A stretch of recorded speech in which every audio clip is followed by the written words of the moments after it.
oportunidade de você falar um pouco sobre a condição do Coutinho, porque ele entra em campo e claramente em alguns momentos ele faz um movimento, né, de incômodo na coxa esquerda. E hoje não tivemos o Dimitri Payet. Eu acho que é um momento ideal, diante de dois resultados adversos, de a gente falar sobre o que a gente falou na coletiva passada do jogo contra o Botafogo. As referências técnicas do elenco nunca estão prontas. E claro, né, observando a janela de transferências, onde o Maxime Domingues veio também agora há pouco e tem condições físicas, pelo menos aparentemente, o porquê não usá-lo, se existe uma adaptação para isso e quem são os responsáveis, quem contratou, quem preparou, quem não preparou, do Felipe Coutinho e o Payet nunca estarem prontos desde que chegaram. Obrigado. Boa noite.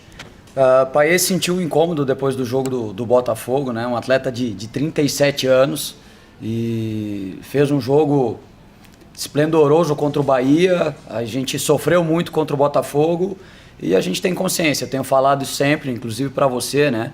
Que os dois atletas a gente tem que ter uma atenção diferente com eles, né? Então o Coutinho sentiu aquela sequência que a gente teve ali entre semifinal de Copa do Brasil, 2 jogos na chuva, e hoje ele tinha uma carga reduzida, e é um jogador diferente, mesmo com uma carga reduzida, a gente sabia que ele é um jogador que pode decidir o jogo, né?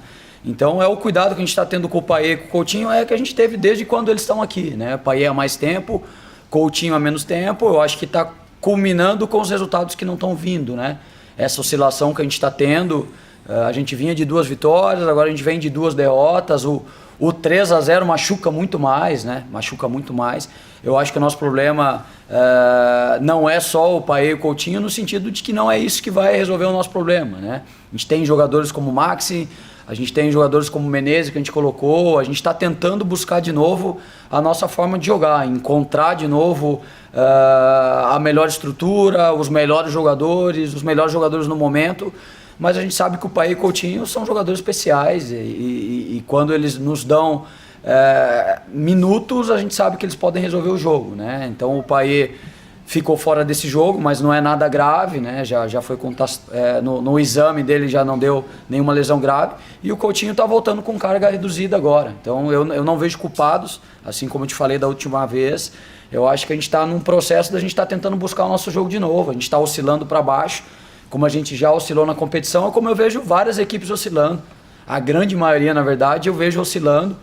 Tanto que a gente veio de 2 vitórias, a gente não mudou muito na tabela, continua em nono, a gente vem de 2 derrotas e a gente mantém a 9ª colocação, né, que a gente pode perder para o Atlético, mas é um campeonato difícil para todo mundo, acho que a gente está oscilando e em relação ao Payet e Coutinho é isso, a gente controla o tempo todo como a gente sempre controlou e vai continuar controlando. João Latti, da Rádio Pitaguari. Eu queria perguntar em relação ao Puma Rodrigues, que está jogando improvisado na ponta direita por enquanto. Adson está fora por lesão, sempre por problema de lesão, e que mais uma vez ele joga improvisado, ele jogou improvisado contra o Atlético Mineiro, e que não faz novamente um bom jogo pela lateral direita, pela ponta direita improvisado. Durante o jogo vi que você tentou algumas alterações, como botar o Pedro Henrique na ponta direita e descer o Puma Rodrigues, colocar o Puma Rodrigues na ponta esquerda, mas que não surtiu o efeito durante o jogo. Eu queria perguntar de você sobre essa questão do Puma Rodrigues, ele estar improvisado e de não estar fazendo bons jogos com o Vasco da Gama nessa improvisação. O Puma fez bons jogos ali, né? Onde ele está jogando, é um jogador que dá pra gente profundidade, é um cara que tem um bate de média distância, ele pisa dentro da área no segundo pau do lado contrário, então é um jogador que nos dá algumas alternativas ofensivas que é muito interessante, né? Eu acho que a gente tem oscilado com todos os jogadores, né? Eu acho que o Vasco não vem fazendo bons jogos, né? Nesses 2 últimos jogos, a gente oscilou um pouquinho. São 2 equipes que estão brigando pelo título, né? Eu acho que isso não é desculpa, mas é difícil jogar nesse nível. Eu acho até que em alguns momentos a gente conseguiu fazer algumas coisas do que era o nosso plano de jogo pelo lado direito, né? E o Fortaleza neutralizou bem, eles deixaram a gente até ficar com a bola no primeiro momento, mas trancaram muito bem o lado, né? Mesmo assim eu acho que a gente conseguiu entrar em alguns momentos, mas a gente não fez uma boa partida, como a gente não fez contra o Botafogo. Mas eu acho que a oscilação, a gente falar que é 1 ou 2 jogadores, é injusto. Eu acho que a oscilação ela é coletiva, né? E em momentos do jogo a gente consegue, a gente flui, o nosso jogo vai, mas a gente não tem feito gol. De novo tomamos o gol no início do jogo, né, que dificulta muito a estratégia até o final. Você fica no limite do erro mais uma vez. E eu acho que a oscilação foi da equipe, não acho que foi só do Puma ali. Rafael, aqui, boa noite. Marcos Vasconcelos do canal Atenção Vascaínos. Duas perguntas, por favor. A primeira é sobre essas dificuldades que você está encontrando até de montar o time, com ausências, com contusões. E em cima disso eu te pergunto, de repente não era o momento até de tentar uma troca de esquema? Eu sei que hoje você mudou um pouco o posicionamento, né? Você vinha jogando com o Coutinho ou com o Paí, ou às vezes até o próprio Galdames um pouco mais à frente, você fez um tripé ali no meio campo, com o Moura mais atrás, o Galdames pela direita e o Matheus pela esquerda. Mas mudou um pouco, mas não foi assim, a gente vai dizer, uma mudança radical no esquema. Não seria o momento para isso? E uma outra questão também, o que você sentiu da parte de concentração? A gente falou depois do jogo com o Botafogo, que ali o time deixou a desejar no início. Hoje, de novo, leva um gol com 13 minutos, mais ou menos. Você acha que, de novo, faltou essa concentração, ficar mais ligado no jogo, até pela dificuldade? Por favor. Do quesito concentração, eu acho que hoje a gente já conseguiu entrar mais, a gente sabia que era importante a gente dar uma resposta. E a gente pegou uma equipe que não perdeu em casa ainda no Campeonato Brasileiro. A gente sabia que ia ser um jogo muito difícil, as transições. E eu acho que a gente entrou mais concentrado, né? Eu acho que o gol a gente tomou em uma transição, que a gente sabia que era muito forte. E eu acho que a gente conseguiu ficar com a bola, não conseguiu ter as oportunidades tão claras como gostaríamos no primeiro tempo.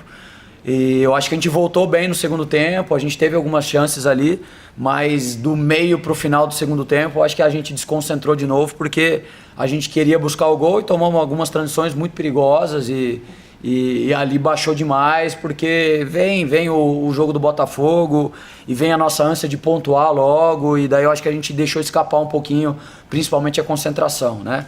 A respeito da estrutura, acho que sim, que é importante a gente pensar agora, a gente até falou no vestiário, é um momento que a gente tem que mudar alguma coisa para a gente tentar buscar, né? A gente está tentando manter a estrutura e mudar alguns jogadores, mudar o tripé do meio, tentando buscar alguma coisa que fez a gente chegar onde a gente está hoje na primeira página do campeonato por muitas rodadas, né? Então a gente fez por merecer estar, né? Só que agora a gente tem 5 jogos que são muito importantes, a gente não pode deixar escapar uma competição sul-americana, e a gente precisa, essa pausa da data FIFA, ela vai ser boa para a gente tentar buscar alguma coisa para mudar. Já temos um jogo difícil contra o Inter, né? Acho que é a maior sequência invicta do Campeonato Brasileiro. Acho que é a equipe que está menos oscilando na competição é o Inter. Então vai ser mais o terceiro jogo do nível muito difícil, mas a gente precisa buscar alguma alternativa para fazer as coisas acontecerem, principalmente nos pontos. A gente precisa começar a pontuar de novo, né? 2 jogos a gente já fica muito incomodado, e a gente tem que perceber. Aí a gente vai ter um período maior para a gente buscar perceber o que a gente pode fazer para a gente fazer um bom jogo contra o Inter em casa, né? Que é muito forte, e a gente vai tentar buscar aí o que a gente tem que fazer, se é na estrutura, se são nos jogadores, mas a gente vai tentar buscar alguma coisa para fazer um bom jogo contra o Inter. Vai. Lucas de Sena da TV Globo. Não sei se você já conseguiu conversar com seus jogadores, mas o que acontece que não vou nem dizer do começo do jogo, mas geralmente o Vasco tem tomado os gols em erros individuais. Hoje no primeiro tempo o Piton ali perdeu a bola, depois no segundo tempo o PH perdeu a bola também. O que acontece com esses erros para esses erros individuais, e como você até o dia 21 vai pensar em resolver esse problema do meio campo que não tem criado tantas oportunidades? Hoje o Verratti mesmo saiu bastante indignado de campo e ele não teve nenhuma oportunidade clara de gol hoje. Eu acho que os erros individuais, quando sai um gol, é muito fácil a gente julgar um jogador ou outro jogador, né? Eu acho que a gente está tentando buscar coletivamente criar mais situações de gol. A gente sabe que o Verratti é um jogador que necessita de bola aérea, né?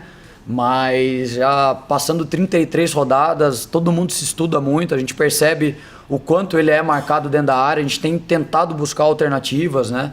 Para a gente não necessitar só do Verratti para fazer o gol, né? Eu acho que a gente precisa de mais coletivamente se a gente quer vencer os jogos, né? E a gente está tentando.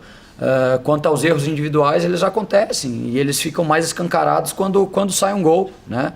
Mas eu acho que a gente tem que melhorar em todos os aspectos, né? Não é só individual, ter um pouco mais de equilíbrio defensivo, né? Desde quando eu cheguei, a gente estava com saldo de gol positivo, acho que a gente ainda mantém, né? Mas nos incomoda demais os gols que a gente está tomando, porque eu acho que quando a gente melhorou na tabela, quando a gente conseguiu evoluir, foi quando a gente se equilibrou defensivamente. E a gente está voltando a errar muito defensivamente. Então a gente tem consciência disso e a gente precisa organizar isso rapidamente. Rafael, Thiago Saboia, do Portal Futebol Cearense, boa noite. Você acabou de falar sobre o saldo de gols do Vasco, né? Eu até ia fazer outra pergunta, mas o Vasco hoje ele tem um dos piores saldos de gols do Campeonato Brasileiro, pior do que o dele apenas os 3 últimos do campeonato, né? E eu queria que você falasse como o Vasco pode voltar a atingir essa consistência defensiva e também eu queria que você falasse sobre a dificuldade de jogar contra o Fortaleza aqui na Arena Castelão. Bom, sobre a dificuldade a gente sabia que era enorme, né? O nosso 4º jogo contra o Fortaleza, né? Todos os jogos foram extremamente competitivos e difíceis, né? E a gente sabia que eles têm uma motivação que é ainda brigar pelo título, né?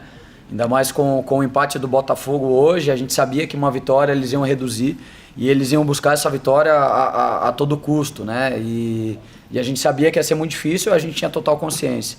A respeito do saldo de gols nos incomoda muito, né? Porque a gente tinha conseguido equilibrar muito isso. A gente sabia que a gente precisava equilibrar defensivamente para a gente conseguir competir mais. E eu acho que a gente equilibrou, mas a gente tem ganhado jogos com 1 gol, 2 gols de diferença e tem perdido principalmente esses 2 últimos, que saiu muito do nosso controle, né? Não é comum e nem deve ser a gente perder com 3 gols, né? Só aí são 6 gols, né? A gente precisa voltar a estar equilibrado, a gente tem total consciência disso. Precisamos voltar a equilibrar a nossa equipe defensivamente para a gente ser mais forte, para a gente tentar buscar os pontos lá nesses 5 jogos